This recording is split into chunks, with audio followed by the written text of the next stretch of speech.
Hi అండి, అందరూ బాగున్నారా? నేను చాలా బాగున్నానండి. ఈరోజు మనం చేసుకునే రెసిపీ చికెన్ టమాటా ఇదేంటి దోసకాయ 3 కలిపి కర్రీ చేసుకుందాం. వాటికి ఏమేమి కావాలో చెప్తాను, వచ్చేయండి.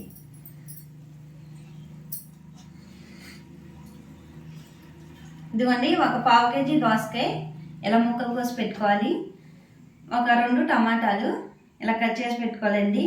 2 ఉల్లిపాయలు, ఒక పచ్చిమిరపకాయ, అల్లం వెల్లుల్లి పేస్టు ఒక 2 టీ స్పూన్లు ఉంటుందండి. కొంచెం కొత్తిమీర ఇలా కట్ చేసి పెట్టుకోవాలి.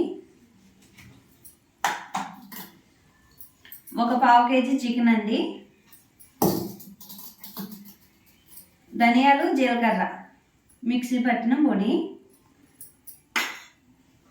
తగినంత ఆయిల్. కొంచెం తక్కువ పడుతుంది దీనికి, ఒక 3 టీ స్పూన్లు పడుతుందండి, ఎక్కువ పడదు. ఒక 2 టీ స్పూన్లు కారం పడుతుంది, తగినంత ఉప్పు. తయారు చేసుకునే విధానం చూపిస్తాను. గ్యాస్ వెలిగించుకుందామండి.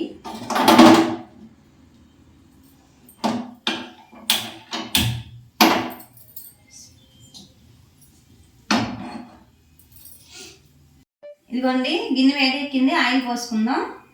ఒక 2 టీ స్పూన్లు పడుతుంది, అంతే. ఆయిల్ వేడెక్కిందండి. ఉల్లిపాయలు, పచ్చిమిరపకాయలు వేసేసుకుందాం.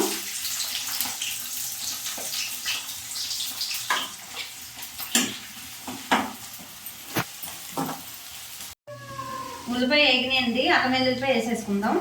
వేసేసుకొని యాకినివ్వాలి. అల్లం వెల్లుల్లిపాయ వేగిపోయిందండి, మంచి సువాసన వస్తుంది. ఇప్పుడు మనం చికెన్ వేసేసుకుందాం. ఇదిగోండి, చికెన్ ఇదిగోండి ఎలా అవుతుంది కదా. ఇప్పుడు మనం ఏం చేయాలంటే దానికి తగినంత ఉప్పు, కూరకి సరిపడా ఉప్పు వేసేసుకోవాలండి. ఇంకా నేను పసుపు చెప్తే మర్చిపోయాను, సారీ అండి. ఒక 1/2 టీ స్పూన్ పసుపు. 2 వేసుకున్నాం కదా, ఇలా కలుపుకుందాము. పసుపు కూడా చాయ్ పసుపు వాడండి, మన ఆరోగ్యానికి చాలా మంచిది చాయ్ పసుపు. ఒకసారి మూత తీసుకొని చూసుకుందామండి. ఇదిగోండి, చికెన్లోంచి ఇదిగోండి ఆయిల్ ఇలాగా సపరేట్ అవుతుంది కదా. ఇప్పుడు మనం ఈ దోసకాయ ముక్కలు, టమాటా ముక్కలు ఒకేసారి వేసేసుకోవచ్చండి.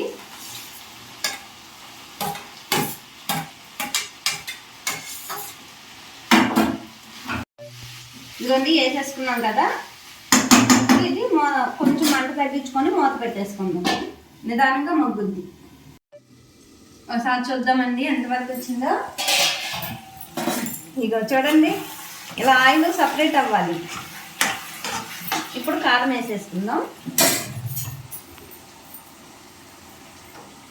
ఇదిగోండి 2 స్పూన్లు కారం. మీరు ఒకవేళ ఎక్కువ తింటారంటే కొంచెం ఎక్కువ వేసుకోవచ్చు, అవసరం లేదంటే తగ్గించుకోవచ్చు. ఒకసారి కలుపుకుందామండి. మీరు ఎంతమందికి తెలుసు ఈ కర్రీ? నాకు కామెంట్ బాక్స్లో కామెంట్ చేయండి. మూత తీసుకొని తీసుకుందామండి. చూడండి అబ్బా, ఎంత గుమ్మగా నాడుతుంది అసలు. టేస్ట్ అయితే వేరే లెవెల్ అని చెప్పొచ్చండి. నేను ఆల్రెడీ తిన్నాను ఈ కూర చాలాసార్లు, ఆ అనుకుంటూనే చెప్తున్నాను. కొంచెం వాటర్ పోసుకుందాము, అంటే కారం అది ముక్క పట్టాలి కదా, అందుకే. ఒక గ్లాస్ అండి, గ్లాస్ వాటర్ పోసుకోవాలి. ఇప్పుడు ఇలా కలుపుకొని ఇదిగోండి కొత్తిమీర, మన ఈ పౌడర్ ఉంది కదండి, జీలకర్ర, ధనియాలు, ఇది కొంచెం ఎక్కువ వద్దండి. మసాలాలు అయితే అస్సలు ఎక్కువ వద్దు. మన ఆరోగ్యం మనకు చాలా ముఖ్యం, అందుకని అస్సలు మసాలాలు వద్దండి.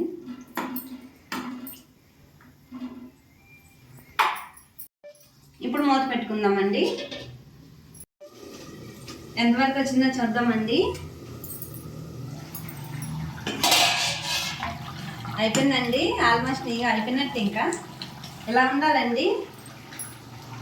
ఇలా ఉంటే మనం కూర కొంచెం చల్లారేపటికి దగ్గరికి అవుద్ది. అది చాలా టేస్టీగా ఉంటుంది. తప్పకుండా అందరూ ట్రై చేయండి. మీలో ఈ వంట ఎంతమందికి తెలుసో కూడా నాకు కామెంట్ చేయండి. గ్యాస్ ఆఫ్ చేసుకుందాం. ఈ వీడియో కనుక నచ్చినట్టయితే లైక్ చేయండి, షేర్ చేయండి, సబ్స్క్రైబ్ చేసుకోండి. ఉంటానండి మరి. బాయ్.